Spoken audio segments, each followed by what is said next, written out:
Welcome everyone for another exciting episode of Haz Hadi, and today we have a very special guest.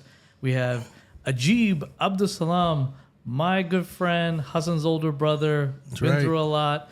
Thank you so much, Ajib, for coming here all the way from Senegal, Medina Bay. Give him a warm welcome. Woo! Thank you. Right. Pleasure. So we've referenced Ajib multiple times on this show, and we said, you know what? Let's just get him on the damn show. I know, right? You know? So I was like, why are we? He's like a fourth member. People are like, who's Ajib? Who's Ajib? I was like, you know what? I'm just gonna put him on the show. It's the easiest things for everyone to get to know. Yeah, I didn't really want to. Too bad, Ajib. You're on. It took a lot to get him here. I'm gonna tell you that much. It's like it took a lot. So we got him here. So when we got him here, we gotta make this one as impactful. As possible. Ajib has a lot of wisdom and he has a lot of things to share, and he's got a very interesting life. But you got to know one thing about Ajib. He's not he doesn't show off. He's not one of those guys that likes to really be in the spotlight and this and that. But, you know, a little bit here and there, Ajib, it's not going to hurt you. It'll be fine. Okay. So I just so everyone knows, you know, a little background about Ajib Abdus Salaam. Can you just tell them, you know, kind of like, you know, where you were born, raised, everything, you know, just take us through that a little bit. First and foremost, I'd like to thank you guys for pressuring me to be on the show. And second of all, born and raised in Harlem, New York. And from Harlem to Senegal to Africa in the continent, and Keep going. you know, throughout the United States. So your family, you have a nice, Large. family. I've met many of them. So tell us a little bit about that, growing up with that many brothers and sisters, you know. Actually, it was a beautiful experience. I mean, you know, you tend to think that you were left out on a lot, but as you grow older, you see that people wanted your life to have multiple siblings, opposed to just be, you know, only child. You know, I have a best friend of mine who always praises, like, man, I wish I had all these brothers and sisters. But it was good. I mean, you know, at the end of the day, you know, when you get in a fight, somebody come to your rescue, or absolutely, when you don't have some shoes and you want to show off, you grab your brother's shoes, or you know, things like that, you know, were always good. And then your parents, you know, you think that you have not, because, you know, things are not, it's a large family, you know, you got to spend on groceries and things of that nature, but you learn how to do things. Like my mother used to make us come to the kitchen together and just make like, rotis, right? Used to make rotis together, and she used to make the split pea soup, and then that was a meal, you know, at the end of the day. But it was beautiful because we all did it together. No one looked at it like, man, I got to make it. It was like, yo, it's a beautiful experience. You know, mom showing you, and she's there with you. So it worked itself out. I mean, for me, personally, being in kind of the middle, I was always able to move upwards or downwards with my siblings. So it was a blessing. How many were you in total? 13. Wow. 13. Okay. It's a lot of kids, right? It's a lot of 13. kids. 13. Yeah. It's a whole team. It's a whole team of that. Yeah. And like you said, it was like growing up was just like it's a blessing, because we didn't. It sounds like a lot, but it didn't seem like it's like you have friends. We didn't need friends. Hassan was on the younger end, though. He's the younger. He's a younger brother. They were up there. He was stealing for me. Oh, he gonna go early with that one. You got me here for what? I'm guilty of going through the closet. And rummaging through the clothes. Yeah, and that's how I got it through middle school and high school. Yeah, listen. So it was a blessing. It was a big blessing, because you go to high school looking raggedy. It's the end of it. Right. Oh man. So I used to walk in there. He was fresh to death. With Moschino, with iceberg. I had it all at that time. He would just come to me and say, act like he's visiting me. Yeah. And then, you know, next thing you know, I turn around, like, where those jeans at? Where those jeans? Gone. Another one of my brothers, may God be pleased with him. He used to come to my house, and him and his man used to take clothes out my closet and throw it out the window. Oh my throw it god. out the window, and then go pick it up like Like it. like that. Have it. Put it in the Oh garbage my can. Throw it out. And God. I see it. I'm like, yo, what do you do? Like, oh man, I had to go to the skate key. So but it was blessings. So an interesting thing is, I met Ajib. You know, we would do the Hajj clinic every year, and we would go on Hajj all the time. And Yes, Ajib was a group leader for that Hajj group. What year was that? I think the first year we did it was like 2011. So you met Ajib in 2011. Yeah. Wow. So this is 2011, about yeah. 14 years of friendship. Yeah. Yes, yes. So and year after year, I would see him there, and we would do it, and you get a special bond with the people you're with, and you work with, and you make Hajj with, and everything. And one year, all the groups that would come, especially from West Africa, from Senegal in particular, they really liked the work that we were doing, and Ajib was kind of the liaison because he was the connect to bridge them into the American group. Correct. And the first year they said, "Oh, can you do something like this in Senegal, in Medina Bay?" And I said, "Yeah." And it didn't work out. brushed me We off. got busy. Yeah. Whatever. He brushed you off? Yeah, Right. like Okay. lightweight. Okay. Whatever. Then the next year they came and then they asked again, and I was like, no, you know what? I gotta do it. I gotta go. And for whatever reason, it didn't work out again. Then when it was the third year and they asked, now I just felt embarrassed. Yeah, because I was so embarrassed. I said, you know what? No matter what, I'm going. And then I even said, you know what? I'm going to take the kids too. I'm going to take the wife and the kids too. So the first time I went to Senegal, Medina Bay, was right before COVID. It was February 2020. Mm-hmm. And, alhamdulillah, I've been there now, I think 5 or 6 times already, maybe more. I don't know, at least 5 or 6 times, whatever. And, it just really strengthened Ajib and I's bond. And it just kind of showed me into a different aspect of Ajib. Really all the stuff that he does there, all he does for the community there. And he kind of opened up this whole thing for all of us over here. So I thought it'd be very interesting, especially if you could even talk about that, what got him into, and I know it has to do with his father, with your father, but why Medina Bay, Senegal? Why Senegal in particular? People want to know.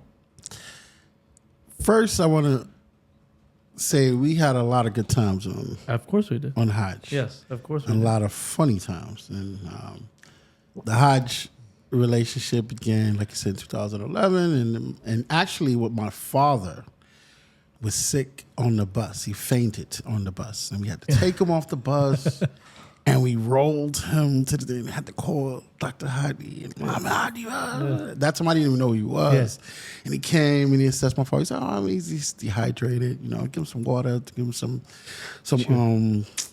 Gatorade. I had that Gatorade mix. Yeah, mix. So I just pushed it into water. I was shook it up. I was like, here, drink this. You'll feel better. I was immediately impressed how attentive. He didn't really have to, it wasn't his job at that time. That time it wasn't really established as you was you was just a doctor on the Hajj kind of sort of, but So he came, he took care of Pops, he took care of B, and then it was dope. So I was like, man, this guy is, it's amazing. Then Good people. Good people's, right? So then that's when I invited him. I just want to elaborate on that a little. And then we had throughout the years, we had a lot of disruptive hujjaj, people who are pilgrimage, and he used to wave me in, say, hey, Ajib, I think you got to take this one. Well, Ajib would be the enforcer. So I don't want to skip over that part. He was the enforcer. So, anytime you're regulating large groups, right? It's unfortunate, but the way human beings are, it doesn't matter, what kind of human, I'm just talking just human beings in general. They just can't stay organized and they can't follow instructions. There's always, you have a flock of sheep. There's always a few that go this way, that way, the herd. Some people are with it, some people are not with it, whatever it is. And in Hajj, because you're moving from location to location and timing is important and this and that, you have to really organize the people and get them to follow directions. Now, you think that's easy. It's very difficult, especially with hundreds, if not thousands of people. Crazy. So, I'm sitting there, I'm trying to do 3 things at once. And I said, something? I'm going to do something else. The first time I saw it, and I saw it in action, I saw Ajib came through. He was just walking down with a couple other guys. He comes in and he has the I don't know what that's called, like the loudspeaker, Bullhorn. the bullhorn Right, thing, right? And he just gets on it, starts screaming, Wow. and starts like shipping everyone. Really? And he literally got, I would say, a couple of hundred people in line who were so unruly in like 5 minutes. I was like, just like that. My jaw dropped. I said, man, this guy is good. He knows how to organize. He knows how whatever. And ever since then, anytime we had any issue, I would just make a quick call to Ajib, and Ajib would just handle it. He would send me to like like Hujaj's rooms. Like, I would send him to like hell. I would send him to like basically anywhere nobody wanted to go. I'd be like, Ajib, this is for you. But you but to be honest, yeah. it was not people's worst, right? They just felt like they paid for something they wanted to service, right? Sure. So at the end of the day, my background, Allah blessed me with a really dynamic background, so it helped be able to coerce people to do the right thing. Yeah. You know what I mean? Absolutely. From coming from Harlem and the streets and then Detroit and all of it, just I'm able to get a message across without, you know. Yeah. So it was that's great. our beginning. You know, me and Dr. Hadi. Of course, you know, Hassan is my younger brother. Yeah. I think I put a camera in his hand. I think I'm like the. He always say this. You know, I mean, He put the camera in your hand. Don't even. I think I am the reason why all of this. Let's clear this once and for all. Let's clear it. All right. The Before we go person into, that put the camera in my hand was Yolanda Ramirez from the Board of Ed, 2012. Wait. Hold on. I'm gonna give you the backstory. I was a parent coordinator administrator, and we had a problem where we couldn't showcase the school properly. So we sat together as an administration team.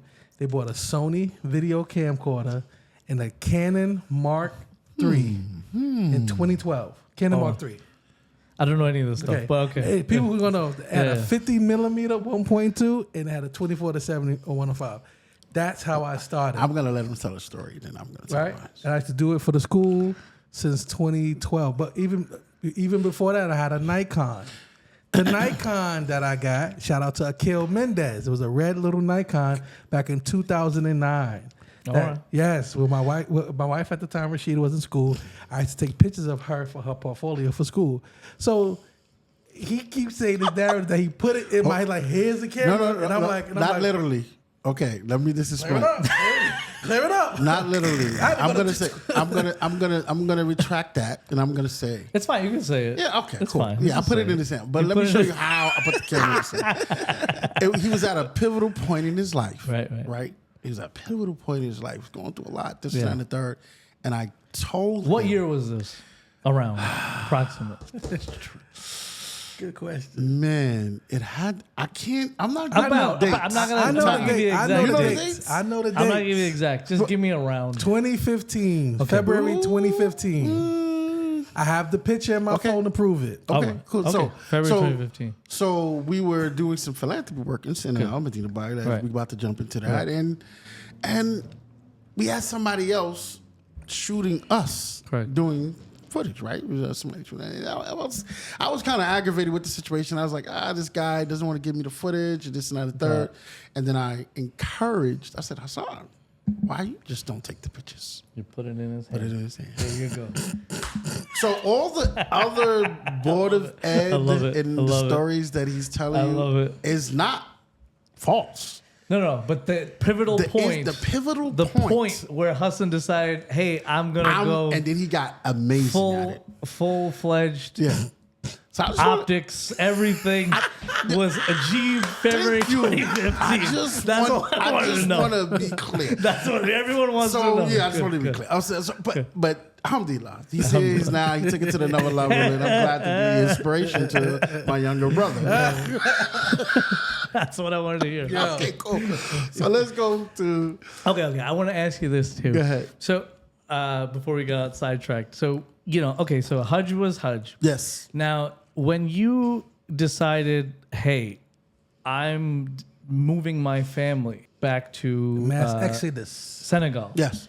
Like you had a good job here and everything. Right. You were doing fine, in my opinion. Yes. And you have mashallah tabarakallah, you have 5 children. Yes.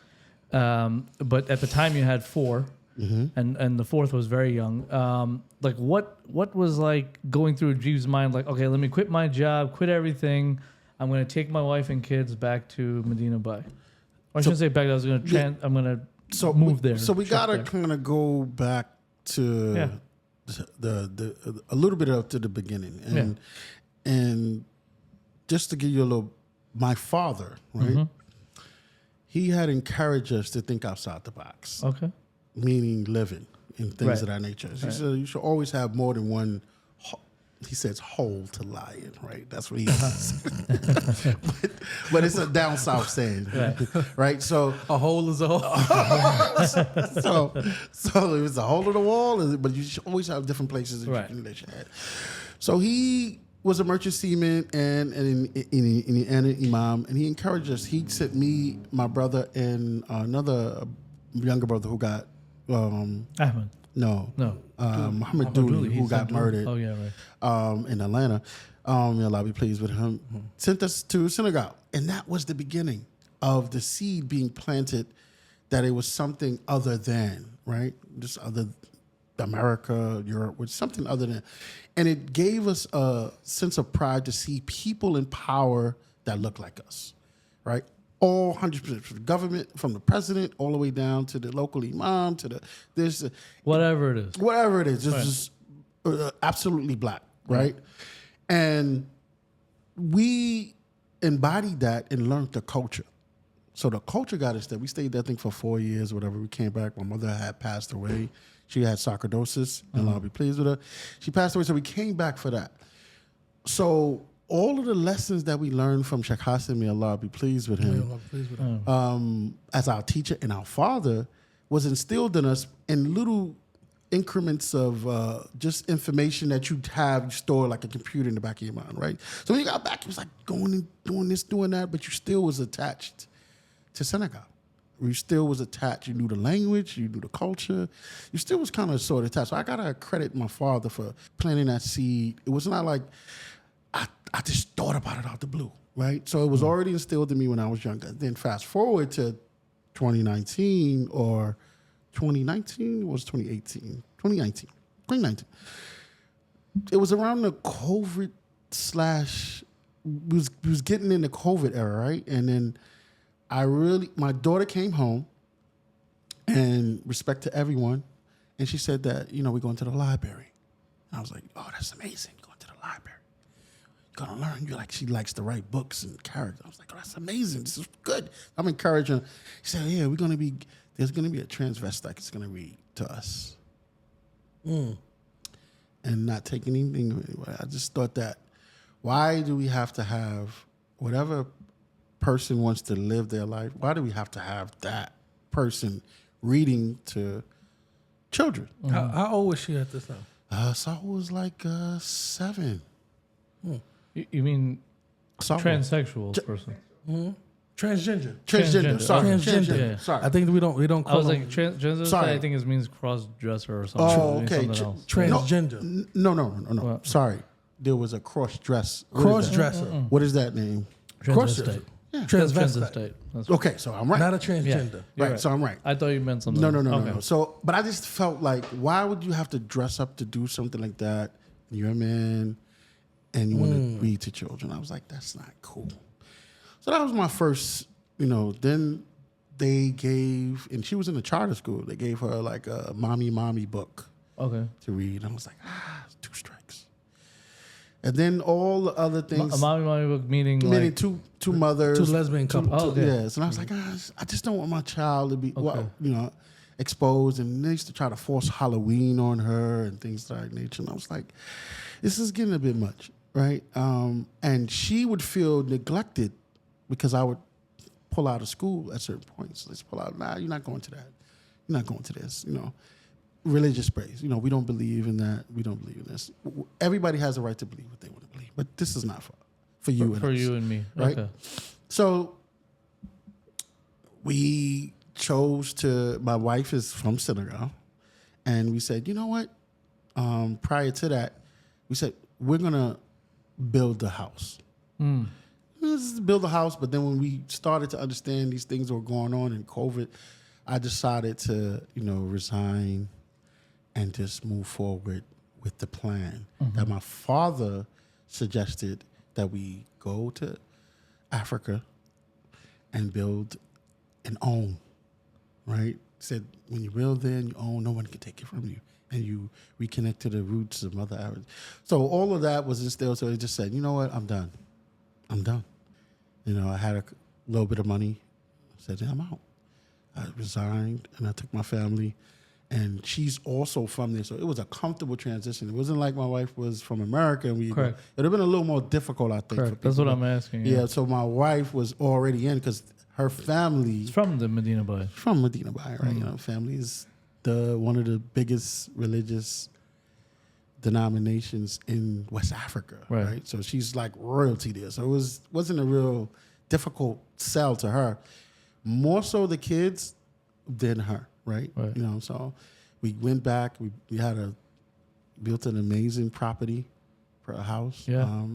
You've been there. I've been there. I stayed there. It was very nice. Yeah. So we just said, that's enough is enough, and we wanted to establish Quran. First, they were doing online. It was great, but it took away from the memorization of the Quran. So then we started to move more into more Quran and then less. So what I'm getting is the move wasn't really so much for you and your wife; it's more for the children. Oh, for sure, 100%. That's all I want. 100%.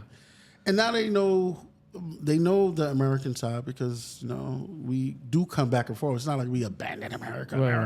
No. Everybody don't get it twisted. They still have their rights and things that we come back on vacations. If they achieve certain things, I say, hey, we're going to go back on vacation. Right. And we come back on vacation. You've seen them. Yes. Man, And I they go to Mecca. They go everywhere. Sure. And that's important. A lot of our people don't have that option to have an out. Back in the day, my father would say they used to send the kids down south for the summer. For sure. They just send them down south, or the Caribbean people send them back home to the Caribbeans to keep that culture. And a lot of our people don't have that. So the fact that he has that option, like you were just saying, you sending your kids to for the program. For the program, where they going? My two older children, I put them in. This is their first year doing it. Right. In Istanbul, Turkey, they're doing the Al-Midat program. For 5 weeks. Okay. Yeah. Great. Yeah. I mean, that's legacy, right? Yeah. You know what I'm saying? Well, I see the point. You get some culture from more traditional societies. You get the Islamic learning. You get the even the independence of them living there. They're just teenagers, but just letting them explore, live on their own a little bit, figure it out. It just helps them mature better, 100%. Navigate all 100%. These things. It's a really good thing. My father gave me some great advice. He said, Ajib, 7, 14, and 21. He said, those are the ages you got to kind of curate the experience for your children.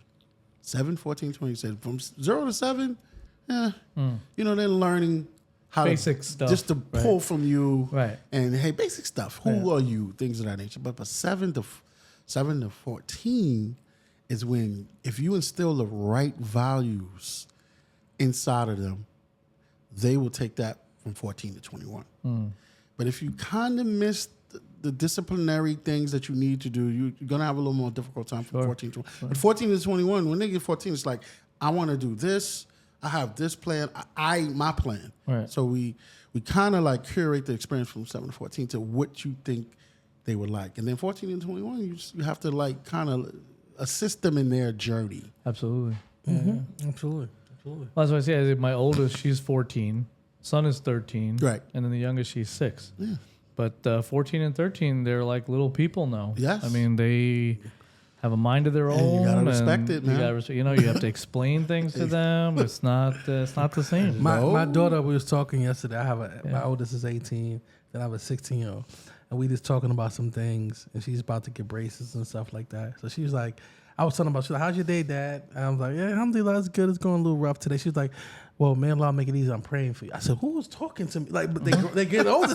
I'm like, what is? I said, thank you. I mean, Yes. I'm praying for you. It's a great thing. It's an amazing experience. So they definitely are getting a phenomenal experience. They're speaking of a language. You know, they're learning a different culture. Right. So, because America, you know, not to take anything away from it, but you can pick up at any time. Well, look, being born and raised here, I would say, especially I travel a lot, as you know, so I Yes. see it. You know, one of the main problems I would say with the culture here is it's all about me. All about you. It's just me, I. No community. Right. He was talking about that on the ride here. Yeah. And that's a problem. It's like everything is very all for individualism, my rights, my this, my. Whereas if you look at other societies, it's more communal. Of course. And you know what's the greater good always, you know, that kind of trumps everything. And it's also like growing up there, two people from boys, girls, everyone from youngest to oldest, they're taught to respect their elders. 100%. They're taught to respect one another. Yes. They're taught to, like, you know, think about one another. You know what I'm saying? So it's like, you know, a rising tide floats all boats. It's That's more right. that kind of a mentality rather than like, well, as long as I'm doing I'm good, good. I don't care about my brother. I don't care about my Exactly. neighbor. I don't care about whatever. You know, that's not. But in America, I feel, I feel they kind of really don't really push the societal aspect as much. That we get from our families. That's like, you know, your parents, your grandparents, your relatives, whatever. They kind of instill that into you. But like Totally agree. the society itself, from like TV, well, nobody watches TV anymore, but you know, your phone, you know, YouTube, all this stuff, whatever is feeding the movies, magazine, whatever, it's really just, you know, it's like, it's just feeding the ego, feeding the nuffs. You For know? sure. It's very for sure. like, It's 100%. yeah. So even the way we have dinner or lunch in Africa is cultural, and it really helps you together, one Right. bowl, eating it. So you get to see people's emotions from lunch to dinner. Right. So you get to see your kid. You know, in America, my sister told me the other day. She said, "Your nephew just came got a plate, and went back in the room. Right. Got a plate. Like, what was that? You know, Right. I don't know what's going. You know, things like that happen, and you're like, that's not a good look. Yeah. These things are important. You know, there's like studies on them. Right. There's all this stuff, you know, it shows like just because, look, you know, okay, especially nowadays, mom and dad both are out working. Right. So Who's raising the kids? right. So kids, they get their exposure in school. Then after school, maybe they have some activities, whatever it is. You know, on a typical weekday, that's like the only time you have with them is that dinner time. That's right. So just sitting with them for that 45 minutes, an hour, whatever it is, it's huge. It's huge. It's huge. Bro. You know, if you can get that, that's huge. You know, that's where you can really see what's going on. You're an active participant in their life. You know, Yep. you know what's their issues, and you can nip it in the bud right there. For sure. But a lot of people, especially here, they don't got the time. So people just eat when they're hungry, and you know, the kids are eating at 5, mom and dad are eating at 7, and I don't know, you know, whoever, you know, it's not good. It's not good. Yeah, so they have a great experience Yeah. with the culture and in a large family that, you know, that's there, as you know, and you guys both know. But the children, they love it now. That's great. That's great. Good. Well, what about you? Do you love it, or do you miss America, or what? And how do you do it? I think. And be honest, because it can't be all like, you know, it can't be like just rainbows. I want to get to because you know on whatever. YouTube there's a lot of people doing the mass exodus and it looks so great. And how do you can't be like financially? that. How do you financially? First of all, let's don't go finance first. Let's go what? coming into the continent. How are you received? Oh, into Africa? How? Like, just sometimes you received like, yeah, come on in. Because there's commerce involved, right? Okay. There's you're coming in and you're bringing some type of source of income that we can make off of you, Okay. right? So that's the first thing. But when you live on the continent, it's totally different. It's totally different. I remember in my younger years, they used to call me American. Like, yo, American. But like, what you talking about? Yeah, I'm American, but like, there was a separation. So it was something separating me from being an African, right? It was like, oh, you're American, right? I was like, well, come on, man, we the same color. But at the end of the day, there was something in them that didn't allow me to be 100%.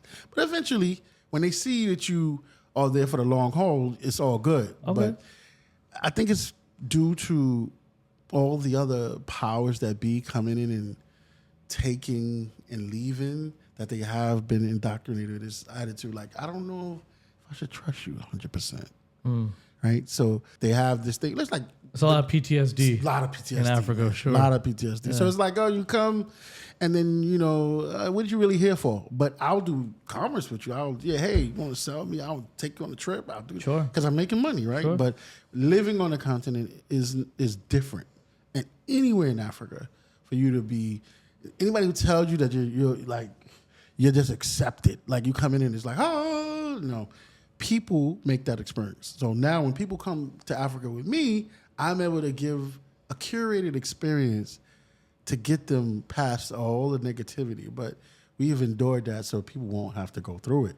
Right? So do I love it? I love it at times. Okay. Okay. And what do I mean by that? Yeah. At times means a lot of people depend on you. Right? So you're taking care of your family, right? We get into the finance. I know you want to get into that. No, the people want to know. No, I mean that's a huge part That's of a it. huge right? part of it. Right. Like, Because why- everybody yeah. want to go to Africa, but Even that takes okay. money. Let's put Africa aside, especially nowadays with like the way the economy is, the way political situation is in America, everything. There's a lot of people who a lot like I'll talk about 3 of my friends in general, right? You being one of them. I have one friend that moved back to Senegal. I have one friend that moved to Malaysia, and I have a third friend who's trying to get to the Philippines. Right. So asking all 3, all 3 were pretty well to do in America. I don't know what caused all the whatever, but I'll tell you what the Malaysian friend said. Well, the friend who's American, but he moved to Malaysia. See, his business was online. Exactly. So let's just say, and this is not saying how much he made or whatever, but let's say he made decent money here in America. He was making, let's say, $150,000 after all his expenses, everything. He was taking home $150,000 US every year. Right. Okay, let's just put that up there. He's like, that $150,000 provided me an okay lifestyle in New York. Yeah. In New York, In whatever, New York. right? Okay. Now he moved to Malaysia. Expenses went way down because things are way cheaper and everything. Making the same money in US dollars because it's online business, right? Making the same money. He said, listen, this money now put me in the top 1 percentile here. So he's like, my quality of life Changed. Things that I could never afford in New York. I have nannies now. I have a driver. He's like, I got a big house. He's like, I got land. He's like, I got land. I got this. I got time. I got everything. I was like, wow. So he said, for him, that was really what it was. Right. He's like, it's not that he didn't like America or anything. He was fine. He was happy to me. He just was like, it's just a much better lifestyle and quality of life. Perfect example. You have to have some sort of sustainability. Right. Because like I said, it's going to take you a little while to Adjust. adjust and things of that nature when you move anywhere, right? Especially Africa, right? When the economy is not as well-to-do as other GDPs, right? Other places, right? Sure. So you have to be able to draw from something or somewhere in order to establish, like you said, an online business or something in commerce, maybe a store, whatever it may be. You have to be able to have some other means of income. You can't just come, or you can come on a retirement plan. Right. If you haven't, that's a means of income. Sure. Social Security. Right. Anything. Whatever. Perfect place pension. for Whatever pension, you got. Yeah. Perfect place for those.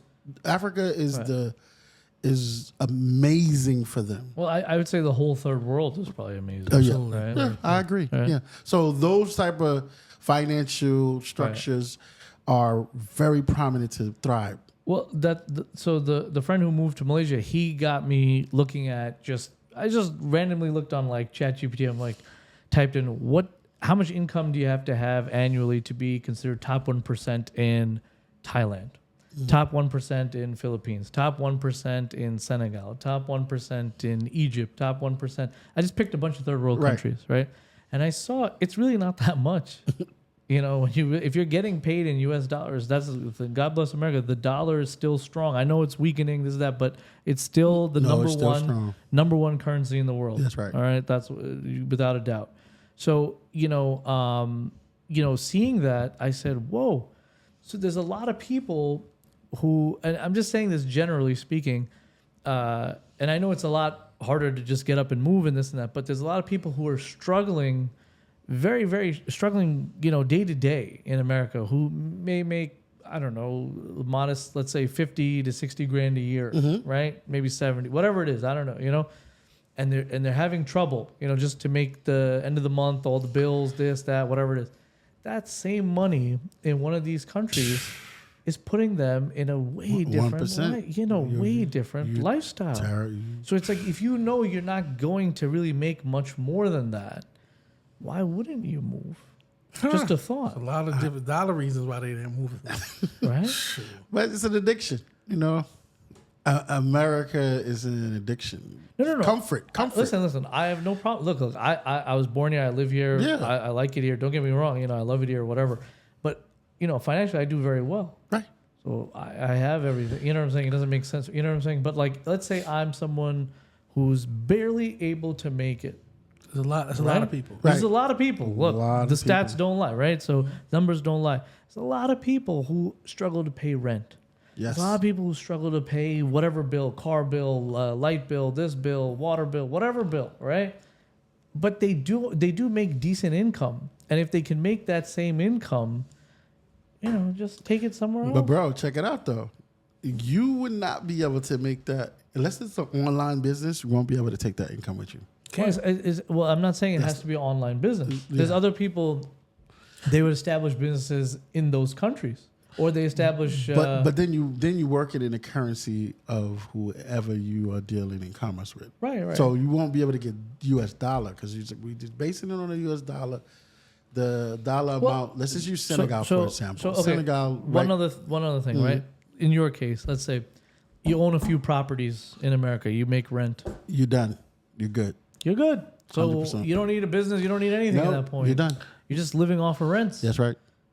Yeah, you got a little pressure you got to deal with, pipe bust, thing in there, but you're good. Right? Yeah. So there's a lot of people, they own their own home. So let's say they own their own home and they're like, whatever, they're just making the bills, whatever.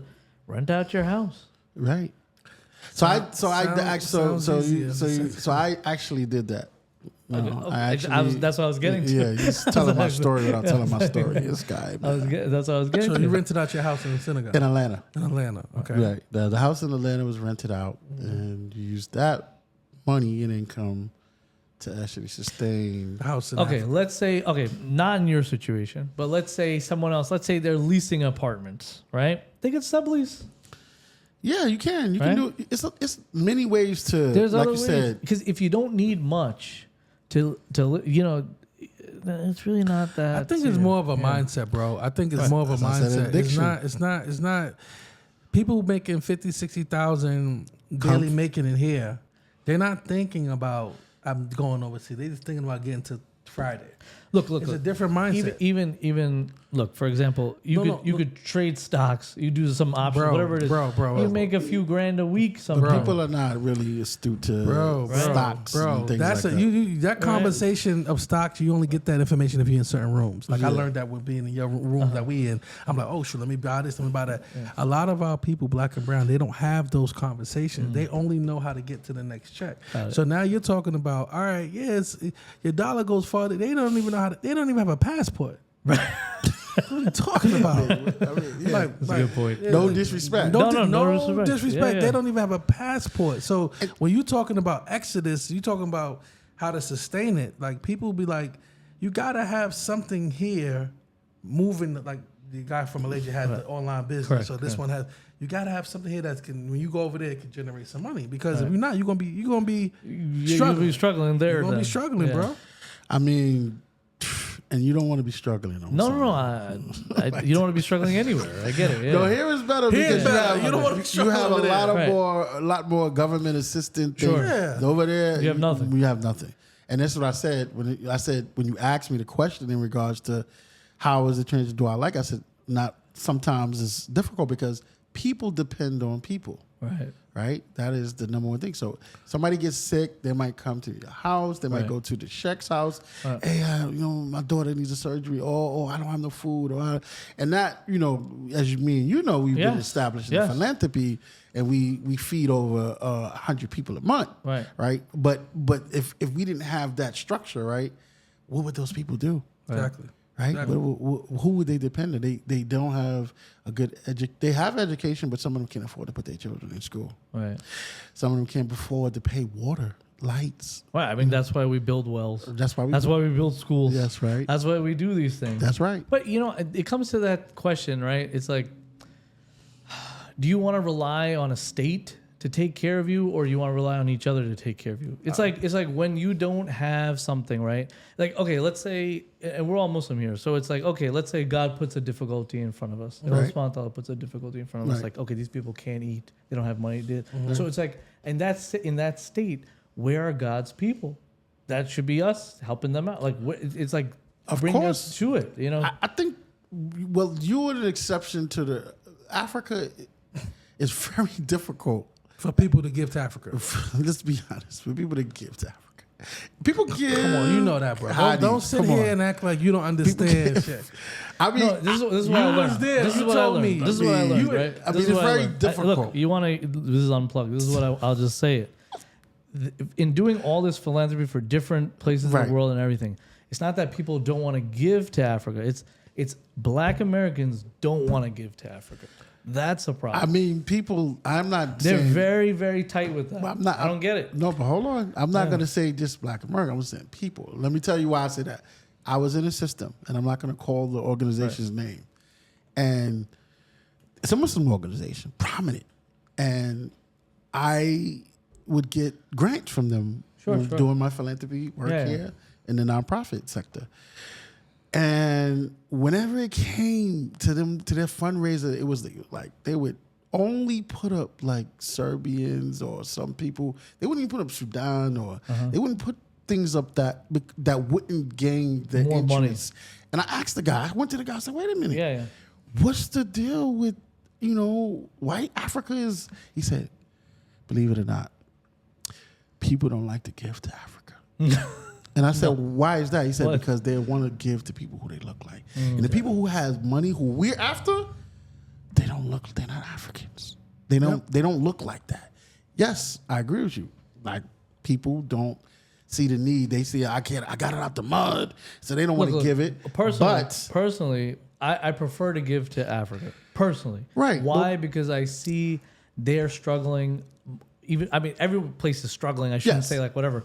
But there's certain places in Africa they really need a lot of help. For sure. So obviously, if someone's like, basically in CPR mode, they're in ICU, you're gonna help them first, than the guy who just has like a cold, right? I mean, so it's like, True indeed, but this is an ongoing thing. We know chain events happen, Right. especially, but it's easier. I understand. And I don't that. want to pull No, any punches. No, you It's can. easier. Yeah. We was looking at someone of Arab descent, Sure. No right? problem. And it's my heart goes out to everybody who's Sure, doing sure. anything. May Allah Absolutely. bring them ease. It's easier Absolutely. to get Raise money for them. $1 million if you was trying to raise for Sudan, Right. right? It's so much easier. Okay, so then my point again, that's the different point. Right. Here's my other point, Go right, ahead. which I've seen in all these fundraisers, everything. Okay, for Medina Bay, Yeah. which is West, and then we've been in rooms Yes. and auditoriums where all these people benefited from Medina Bay Yes. in some way, shape, or form. Bro, they don't want to come out with like $5. Right. They don't. They don't. You're right. What the hell is that? I don't, like I said, this is people, right? Even if you have a connection to it, maybe. But my point is, okay, let's just say you're saying yeah. like they benefited Okay. directly from Shahaz. Right. Let's just say what you're saying. Let's say it in black and white, right? Let's say, okay, Arabs want to donate to Arab causes. South Asia, Indo-Pak, Bangla, whatever, they want to donate to their causes. Africans want to donate to their causes. Europeans want to donate to their causes. Eastern Europeans want to do theirs. The Chinese want to do theirs. The Japanese want to do theirs. Whatever it is, right? Let's say we keep it at that. Why aren't the Senegalese or the West African American people donating to West Africa? Let me tell you why. There's always a trust issue. Oh my God. No, Okay. for real. I'm just being honest. Like, African Americans have trust issues with other African Americans within themselves, right? Okay. Africans, same thing. Who's gonna be the one holding the bag, and how it's gonna be executed? Basically, it's hate. We hate on each other, and that's why Big we time. can never get nothing done. You and I seen it Big time. personally when Yes. we were doing the school. Yes. You asked me a very specific question. You said, Haz, Yeah. I never knew it was like this. Like he said, yo, this is crazy. Yeah. You and I had to explain to you, like, we so busy fighting each other, we can't get to the goal. So, for example, So when you see like, oh, we raising money for the school, everybody like this. Nah, I ain't got nothing. But let's do something that props them up, that makes them look prestigious or Right. make them look this. It's not that we don't have it. We hate on each other because say he's the leader, Right. or she's the leader, or she's the head. I don't want to give because right. Whereas your community don't care. It's the goal. It's the goal. It's the goal. We don't care who's running the show. We need a meal. We getting a meal. I don't like her, but whatever. We gonna get the meal. Totally it's a different thing. mindset.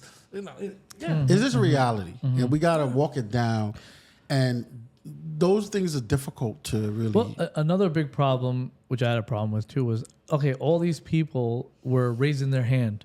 You know, like when they say, okay, who's donating? Let's say for sure. 5,000, I got it on 10,000, camera, too. 1,000, I got and the he had tape. it on camera. You know, okay, 1,000. Like there was at least 20 hands for 1,000, 10 hands for the 5,000, and at least like 5 to 10 hands for the 5,000, right? So at the end of the whole thing, I'm like, oh, okay. They all raised it. I was like, we're good. I counted the math in my head. I'm like, oh, we're more than good. Hadi. I said, we're more than good for today. Hadi. We made our goal. The whole day ends. The next day, I call Ajib. I'm like, okay, Ajib, so how much did you collect? In my head, I'm counting at least 150,000. What did Ajib collect? $8,000. 8,000 out of like 150,000 pledges. Well, sound about right. I mean, Come on, man. That's just like, that was just sad. I said, don't raise your hand then. Don't raise your hand if you're not going to donate. You know? It's like shock. And then he had to chase them down. This is for all of you.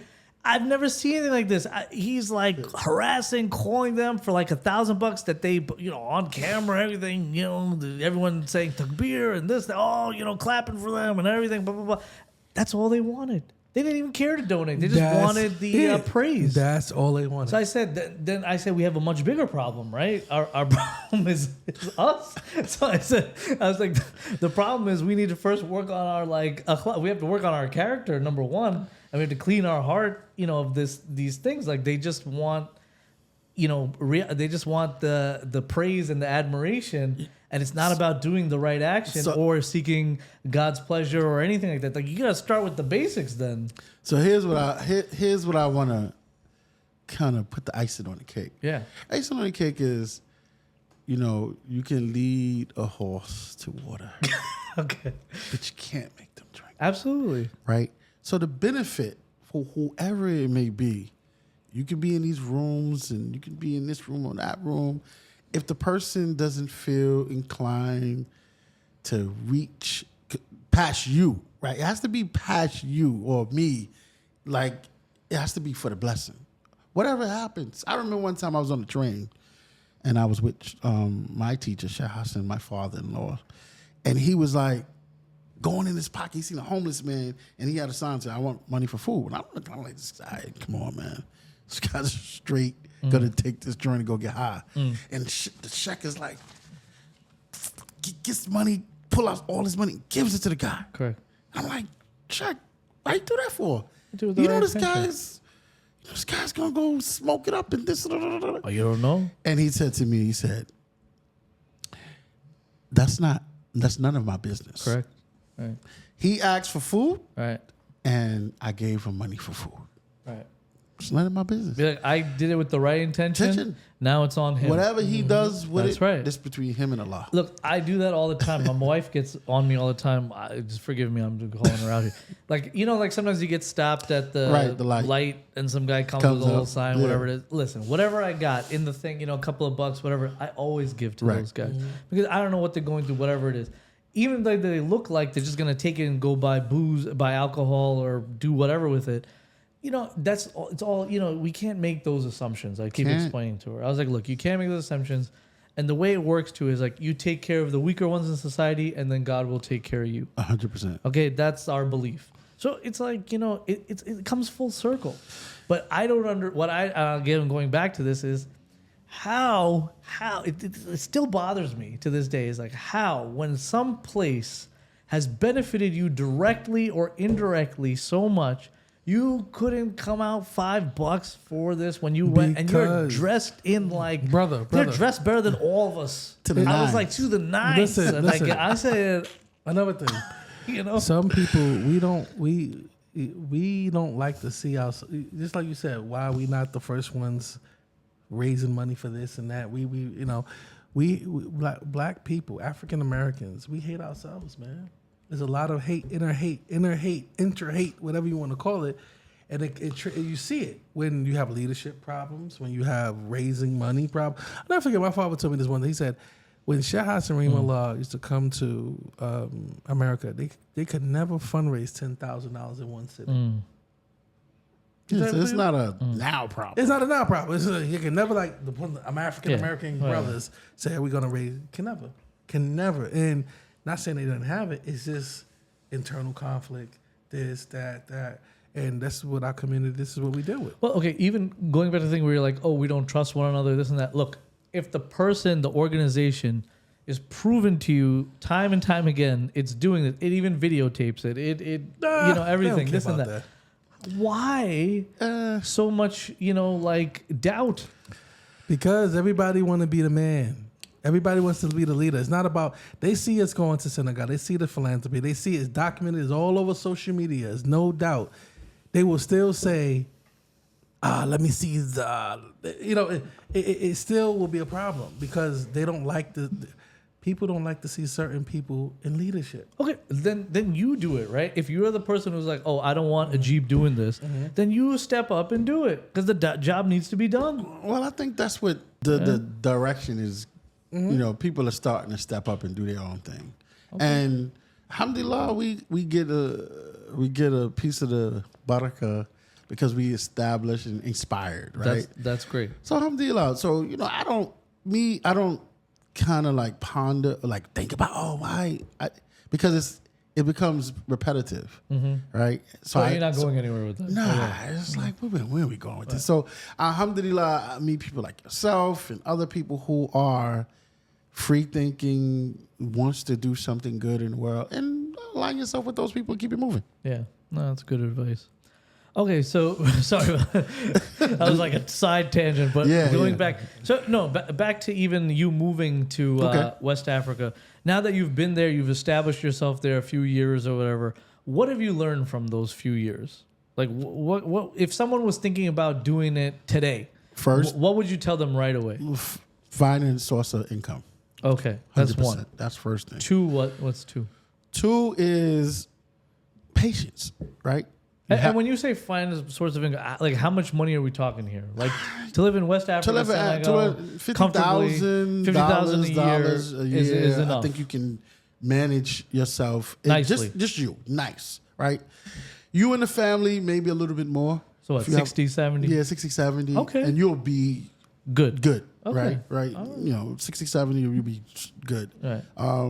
And that goes with like if you have a property you buying or you renting, all of those things. So I think that'll be it. So look, 60,000 basically means $5,000 a month. Correct. So if you can bring in $5,000 a month, yes, you'll be fine. You'll be fine. Okay. Right. So that's the first thing.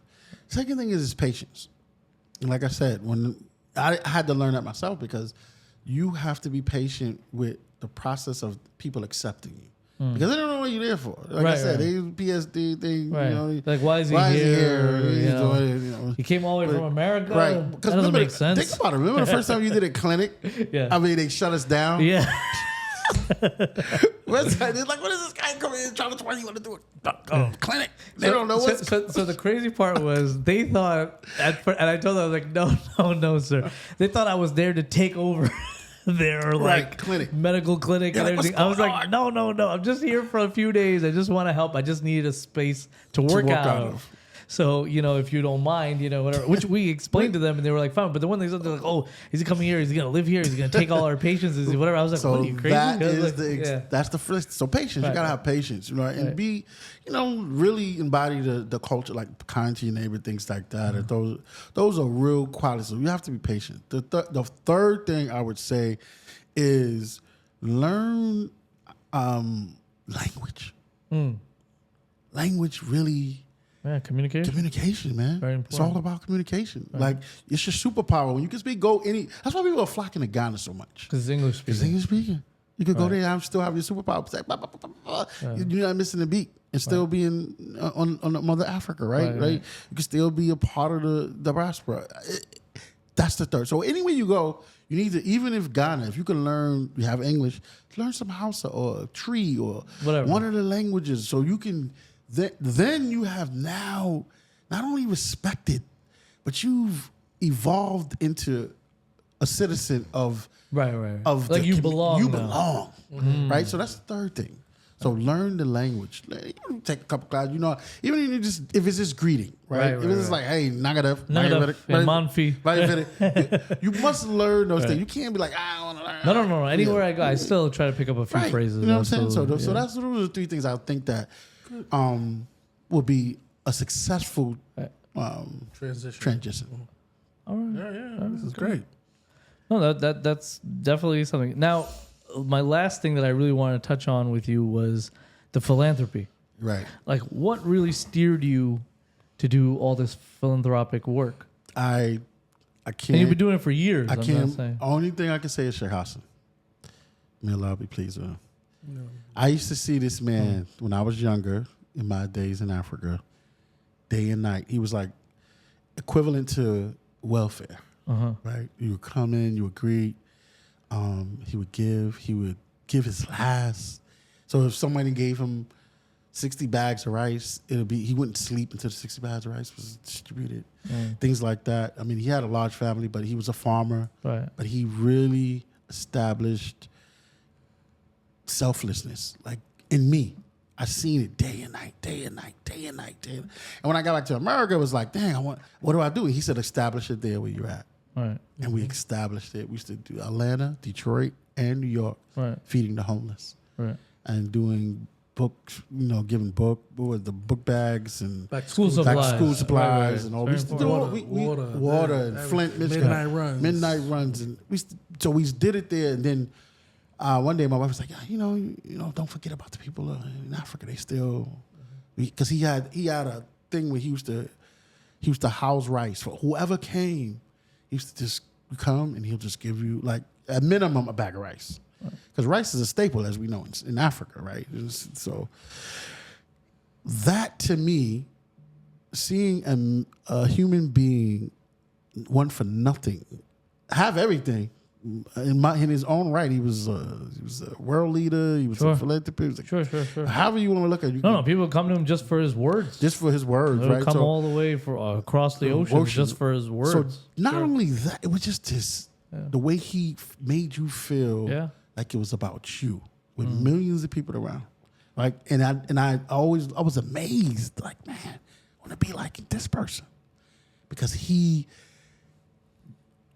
A mercy for mankind. They said the prophet was a mercy. Right. He had that mercy. Those qualities was there.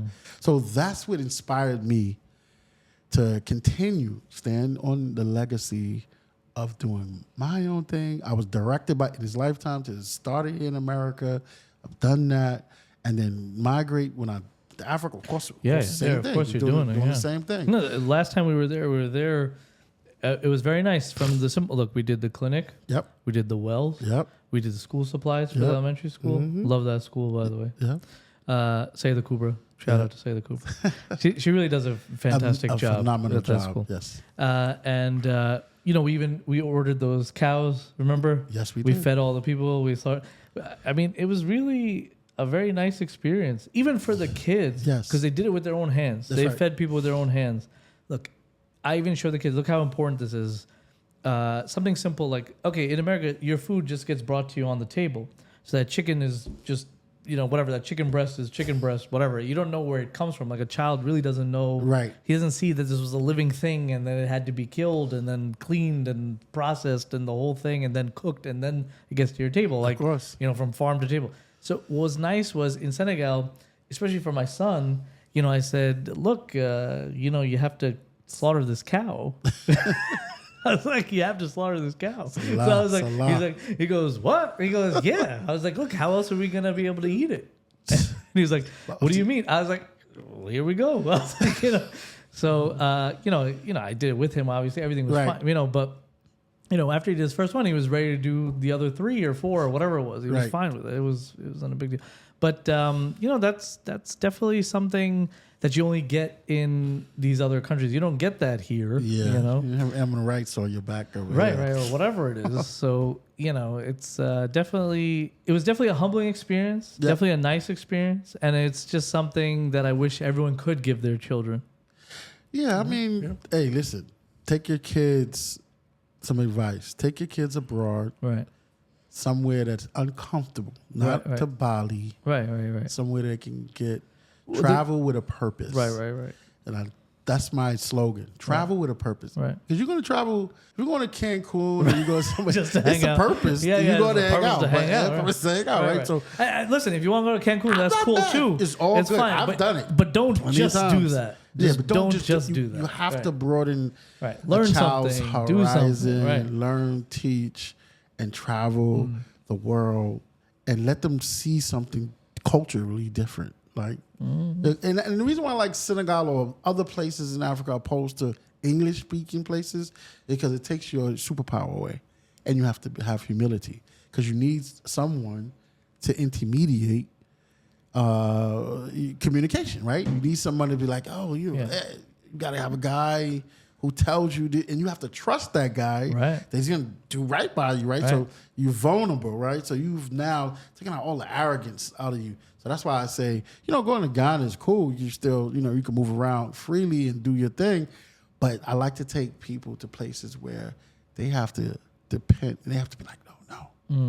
I got to respect. God, I got to respect this person before I get to that person. Right. And it really brings a different mindset to people. So from Harlem to Medina Bay, Ajib Abdus Salaam, what advice would you give all the young people? It's like the last question of the day. The advice that I would give people is never stop being humble. Okay. Never stop. Because humility, when you're being humble, it's modesty huge. Is huge. Yeah, it's huge. Never stop being, because you have learning in that. You have all type of experience. Because just being, I got money, that's some form of. But if you just humble and listen and learn from any and everybody, it takes a lot.